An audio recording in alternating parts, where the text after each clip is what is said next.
Hello everyone, welcome back to Financial Hub. Today I'm going to guide you on how to find your wallet address on Paxful. Wallet address identifies the wallet's location on your Paxful. So to find your wallet address on Paxful, you need to have the application at your phone and make sure you are already logged in. As I already have the application, let's hop in the app. There you are required to enter your PIN number. Now at this home page at the bottom you can see the option wallet. You need to tap over there. Again at this page you can see there the option receive. You need to tap over there.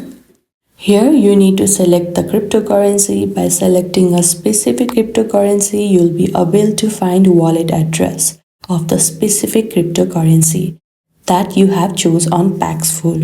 I'll choose BTC, which is Bitcoin.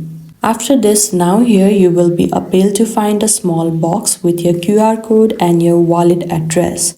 You can also copy the wallet address. If you haven't verified your Paxful account, then you won't be able to find your wallet address.